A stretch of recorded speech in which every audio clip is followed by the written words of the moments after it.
এই প্রশ্নটি হচ্ছে আমাদের এক বোনের, তিনি নাম প্রকাশ করতে ইচ্ছে পোষণ করেন নাই, মানে নাম প্রকাশ করতে চাচ্ছেন না। তিনি লিখেছেন, বাড়ির মধ্যে আমরা যখন আমাদের স্বামী, আমাদের সন্তান, শ্বশুর শাশুড়ি অথবা যারা যাদের সামনে পর্দা করতে হয় না এরকম কোনো পুরুষদের সামনে যখন আমরা থাকবো বা হাঁটাচলা করবো ঘরোয়াভাবে, শরীরের কোন অঙ্গগুলো আমরা খোলা রাখতে পারবো, 1 নম্বর। 2 নম্বর বলেছেন যে যদি আপনি স্পষ্ট করে দলিল সহকারে বলে দেন যে কাদের সামনে পর্দা না করলে মেয়েদের কোনো সমস্যা নাই। তাহলে প্রশ্নের অংশ কয়টা? 2টা।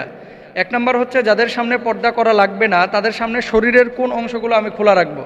অনেক সময় দেখা যায় ওই ছেলেমেয়েরা প্রাপ্তবয়স্ক হয়ে গেছে, মা জিন্সের প্যান্ট আর গেঞ্জি পরে বাড়ির মধ্যে ঘুরতেছে, এরকম হয়। শর্ট প্যান্ট এবং গেঞ্জি পরে মারা ঘুরতেছে, এটা কিন্তু আদবের খেলাফ। এটা কোনোভাবেই কিন্তু একজন সৎ মা করতে পারেন না, এটা করা উচিত না। তাহলে কোরআন কি বলে একটু খেয়াল করেন।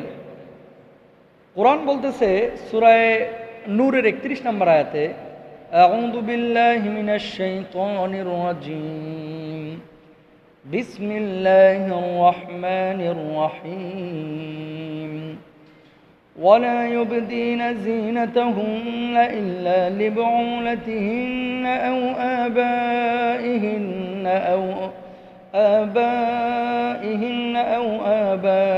بعولتهن أو أبنائهن أو أبناء بعولتهن أو إخوانهن أو بني أخواتهن أو نسائهن। সাদাকাল্লাহুল আযীম। সূরা নূরের 31 নম্বর আয়াতে কি বলছেন? তারা যেন তাদের স্বামীগণ, খেয়াল করেন, তাহলে 1 নম্বর কি? স্বামী। কারা? মেয়েরা তাদের স্বামী, তাদের পিতা, স্বামীর পিতা মানে শ্বশুর, ছেলে, স্বামীর ছেলেগণ, ভাইগণ, ভাইয়ের ছেলেগণ, বোনের ছেলেগণ, আপন নারীগণ, তাদের মালিকানাধীন দাস, যৌন কামনা রহিত অধীনস্থ পুরুষ এবং নারীদের গোপন অঙ্গ সম্পর্কে অজ্ঞ শিশুরা ছাড়া কারো নিকট নিজেদের সাজসজ্জা প্রকাশ না করে। নূর আয়াত নাম্বার 31, সূরা নূরের মধ্যে আল্লাহ তাআলা বলছেন। তো সিরিয়াল তো পেয়ে গেলেন যে কাদের সামনে একজন নারী মানে আপনার পর্দা ছাড়া বলতে খাস পর্দা, যেটাকে হাত মোজা, পা মোজা, চোখ টোক ঢাকা মেকা এরকম পর্দা এদের সামনে করা জরুরি না। স্বামীর সামনে, ছেলের সাথে, শ্বশুর শাশুড়ির সাথে। এবং এরকম কিছু বুড়া মানুষ আছে কিন্তু নিজের পরিবারে, দেখবেন ওই গ্রামে গিয়েছে ঢাকা শহর থেকে, হুজুর বিয়ে করেছে। যেমন আমি যখন বিয়ে করার পরে ঢাকা থেকে বউরে নিয়ে গেলাম, যাওয়ার পরে আমার এক দাদা ভাই, তখনই তার বয়স প্রায় 110 বছর, তখন এমন বুড়ার বুড়া, আল্লাহ জান্নাত নসিব করুক, মারা গিয়েছেন। তিনি এসে এখন বলতেছে, তুই নাকি ঢাকাতে গিয়ে বিয়ে করছো দাদা, তো কোথায় বিয়ে করেছো? ঢাকা কোন এলাকায়? বলার পর বলছে আমি বউ দেখবো। তা আমি চিন্তা করলাম মুশকিল তো আমি এখন বউ কীভাবে দেখাবো? আমার বউ তো খাস পর্দা করে, তো বউ পর্দা সহকারে আসছে, তা আমার সামনেও পর্দা লাগবে। তো যাই হোক, এখন আমার বউ যদি দেখাইতে না চায়, উনি তো আর জোর করতে পারে না। সালাম কালাম দিয়ে দেখা সাক্ষাৎ হলো, কথাবার্তা হলো, মুখ খুলে নাই। পরে কি করছে, উনি 5 টাকা না 10 টাকা পকেট থেকে বাইর করে ওনার হাতে দিয়ে গেছে। কথাটা বলার উদ্দেশ্য, অনেক দাদারা আছে, দাদিরা আছে, নানারা আছে, যারা একেবারে চামড়া মামড়া কুচকায় গেছে, যার ভেতরে কোনো আগ্রহই নাই, কোনো খাহেসাতি নাই, মানে বিয়ে শাদীর কোনো ইচ্ছা আকাঙ্ক্ষাও নাই, সুন্দরী মেয়ের প্রতি কোনো আগ্রহ নেই। এদের সামনে আপনি মুখ খুলে দেখা করতে পারেন, কোনো সমস্যা নাই। আর যদি মনে করেন যে না আমি দেখা করব না, আমার লজ্জা লাগে, সেটা ভিন্ন বিষয়। তো এরকম কোনো পুরুষ বা কোনো নারীর সামনে যদি কেউ পর্দা না করে, তার কোনো ঝামেলা হবে না। এখন কোন অঙ্গগুলো আপনি প্রকাশ করতে পারবেন? দেখেন,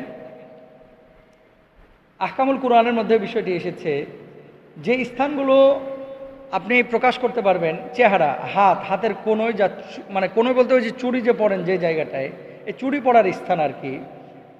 তারপরে বাহু বা ওই যে বাজুবন্ধ পরার স্থান, আর গলা এবং সিনা, বিশেষ করে এই গলা থেকে নিয়ে সিনা এবং নাভি নিচ পর্যন্ত এই জায়গাগুলো কিন্তু অলওয়েজ খোলা রাখতে হবে। এই সরি নাউজুবিল্লাহ, অলওয়েজ এগুলো কি রাখতে হবে, ঢেকে রাখতে হবে। আপনি এই হাতের কবজি পর্যন্ত আপনি খোলা রাখতে পারবেন, মুখটা আপনি খোলা রাখতে পারবেন ঘরের ভিতরে, আপনার পায়ের তালু মানে টাকনোর নিচে আপনি খোলা রাখতে পারবেন। তারপরে আমার মা বোনেরা যেটা ভুল করে থাকে অনেক সময়, এই যে যারা শাড়ি পরেন ওই পেট মেট বাইর করে রাখেন, এগুলো করবেন না, এটা উচিত না, এটা সুন্নতি পোশাকও না। সালোয়ার কামিজের মতো ঢিলা ঢালা পোশাক পরবেন, ম্যাক্সি টাইপের পোশাক পরবেন যেগুলো একেবারে ঢিলা ঢালা, যেগুলো স্বাভাবিকভাবে কাজকর্ম করার ক্ষেত্রে উন্মুক্ত থাকে এই জায়গাগুলো আপনি খোলা রাখতে পারবেন। কিন্তু যেগুলো উন্মুক্ত থাকে না, হ্যাঁ, এমন কোনো প্রেজেন্টেশন আপনি আনতে পারবেন না যে প্রেজেন্টেশনটা বা উপস্থাপনাটা আপনার এই যে পশ্চিমাদের মতো ইহুদি খ্রিস্টানদের মতো হয়ে যায়। যেমন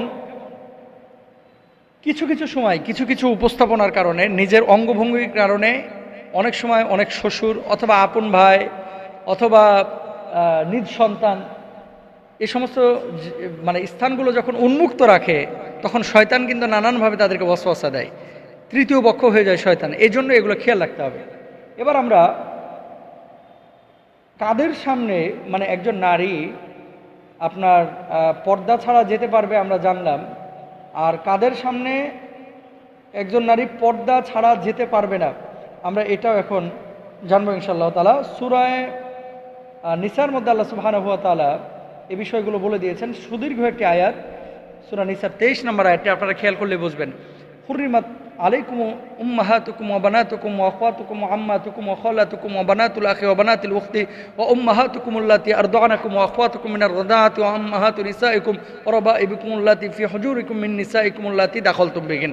সুদীর্ঘ একটি আয়াত। আমি আয়াতের পরিপ্রেক্ষিতে আপনাদেরকে বলি, একজন নারী যে 14 জন পুরুষের সঙ্গে দেখা করা বৈধ, সেই 14 জন পুরুষ কারা খেয়াল করেন, মানে পুরুষ 14 জন যাদের সাথে দেখা করা বৈধ, মানে এদের সাথে খাস পর্দা আপনার লাগবে না। এক নাম্বার, বাবা হলেন 5 শ্রেণীর। বাবা মানে নিজের জন্মদাতা বাবা, বাবা, দুধ মার স্বামী, চাচা বাবার আপন ভাই, মামা মায়ের আপন ভাই, শ্বশুর স্বামীর আপন ভাই, ভাই সম্পর্কিত 5 জন, আপন ভাই একই বাবার সন্তান, দুধ ভাই দুগ্ধ দানকারী মায়ের সন্তান, দাদা ভাই আপন বাবার বাবা, নানা ভাই নিজ মায়ের বাবা, নাতি নিজের ছেলে মেয়ের এবং আপন ভাই বোনের ছেলে মেয়ের ঘরের সন্তান। মাশাআল্লাহ। তারপরে দেখেন ছেলে সম্পর্কিত যাদের সাথে দেখা করা যাবে তারা হচ্ছে 4 জন। এক নাম্বার, নিজের ছেলে, ভাতিজা, আপন ভাইয়ের ছেলে, ভাগিনা, আপন বোনের ছেলে, জামাতা, নিজ মেয়ের স্বামী। এদের সামনে খাস পর্দা করা একজন মেয়ের জন্য জরুরি না।